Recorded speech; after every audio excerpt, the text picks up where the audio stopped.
Let's assume that you are planning to move to Germany. You have found a job, you have found an accommodation, hopefully, and luckily you got the visa. It's already a lot of things to do so far, but it's not ending there. So there are also things you have to handle after you have arrived in Germany.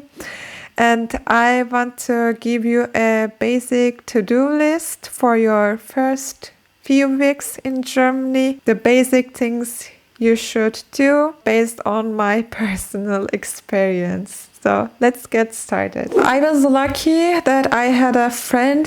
She picked me up from the airport when I arrived in Germany, and she helped me to moved into my accommodation. And we have done the first steps together. The very first thing we have done was to go to the Bürgeramt the next day. So it's called Citizens Office. You would go there many more times for different reasons, but that will be probably the first time you are going there to get a Meldebestätigung. So that's basically you are going there and saying, I'm living in that address. And they will give you a certificate where your address is written on, and you need this document for the next steps, so like to open a bank account and so on. You need your rental agreement, your passport, your visa, and also you need Wohnungsgeberbestätigung. It's a form that your landlord has to fill out and sign. I didn't know it. I haven't had this form, but it was not so bad. So they have given me an empty form. The only thing is that I couldn't get the certificate immediately, so I had to go there again. So it's not so bad if you don't have this document, but it will be good to have it to avoid second visit to there. And also, I was surprised that they were asking, but I will tell you that so that you are not surprised if you get the question. So they are asking you what's your religion. I didn't get it why they're asking it, but it's just related to the tax situation. If you belong to a church, then you have to pay a church tax in Germany. But if you are not, then you are not obliged to do that. So after your visit to Bürgeramt, you get this paper, Anmeldebestätigung. And you will then receive in a few days. The first post probably you will get is from the GEZ. So it's it's something you have to pay for television. You have to pay it even though you don't have any television or you don't watch anything, but still you have to pay it, and they find you wherever you are going. So when you change your accommodation, the first thing you'll get, the first mail you'll get is from this GEZ. So you will also receive your Steuer-ID, the tax ID. You have to provide it to your employer. It's also an important ID number for the rest of your life. And the other thing you should do probably is to open a bank account, ein Bankkonto eröffnen. It takes time. You should be patient. You need your ID, you need your passport, and you need this Meldebestätigung, which you have received from Bürgeramt. You go to the bank and they open a bank account. You have to sign the contracts and so on. Then it took a lot of time until I set up everything. So I had to wait for a mail for the bank card. Then I have to wait for another letter for the passport and another letter for the username. I don't know how it works with the online banking. Maybe it's now faster 5 years ago, it took a long time for me.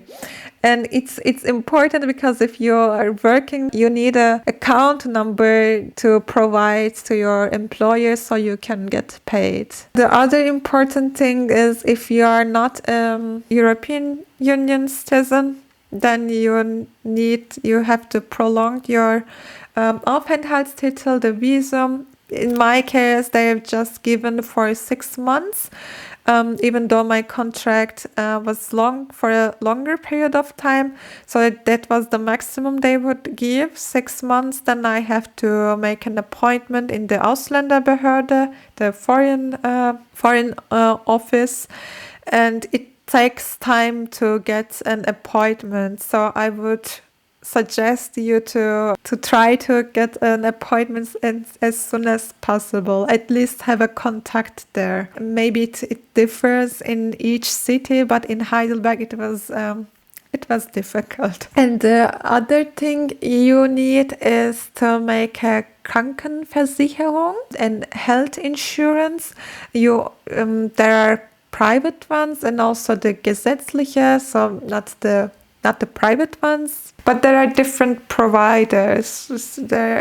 It's relative easy. You also go there with your passport, and I've gone there with almost. I had a folder with full of documents, and I just provided them. Take whatever document you want, but basically you always need your passport and this Meldebestätigung. And then they give you will receive a Krankenversicherungskarte.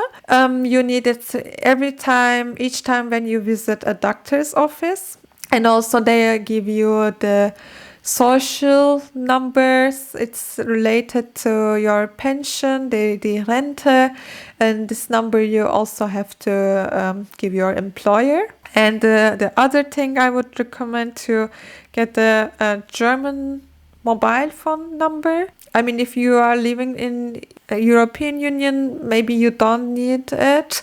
But I haven't had any number. And it was expensive to use my Turkish phone number in Germany, so I've just bought a prepaid card, and you can basically find it almost in every supermarket. The other thing, it's not so urgent, but I would also recommend it. And Haftpflichtversicherung, how it's called in English, don't know.